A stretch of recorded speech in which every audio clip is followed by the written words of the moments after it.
La poursuite de votre but dans la vie, est-il bien établi? Avez-vous pris le temps de clarifier votre cœur?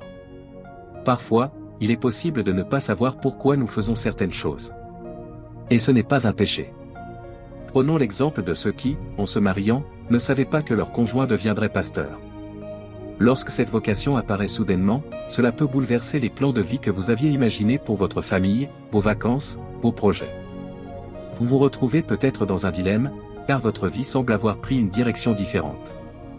Posez-vous la question, souhaitez-vous vraiment perdre votre conjoint? Car si vous faites de ce rôle un obstacle, il pourrait bien finir par vous quitter. Ne serait-ce pas égoïste?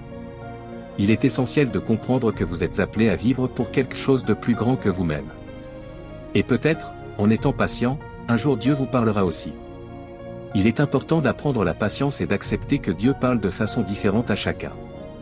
Il est bon de faire de votre foyer un lieu de paix et de bonheur. Cela doit être un choix. Si vous décidez d'en faire un lieu de tristesse, c'est vous-même qui en souffrirez. Ne vous laissez pas emporter par l'amertume. Soyez sage, prenez les bonnes décisions pour vous, pour votre couple, et pour votre foyer. Souvent, il est difficile pour un pasteur de prêcher sur ce sujet dans son propre foyer. Les membres de la famille peuvent croire qu'il cherche à se défendre lui-même. C'est pourquoi il est parfois nécessaire d'avoir quelqu'un d'extérieur qui peut parler avec sincérité à tous, et seuls les plus humbles accepteront d'écouter. La sagesse est une défense précieuse. Si vous critiquez constamment votre conjoint, il deviendra difficile de prier ensemble. À chaque prière, vous vous retrouverez à prier dans des pièces séparées, chacun allant parler au même Dieu, mais dans un esprit de division. Cela doit cesser. Ne soyez pas critiques l'un envers l'autre, mais des aides. Vous vous êtes mariés pour cela, pour être des soutiens dans la foi et grandir ensemble. En effet, les gens sont souvent unis lorsqu'ils trouvent un ennemi commun, mais cette union temporaire s'effondre une fois l'ennemi écarté.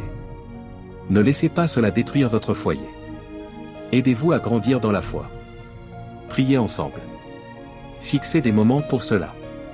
Il ne s'agit pas de prier ensemble tout le temps, mais de consacrer des moments réguliers à cette unité dans la prière.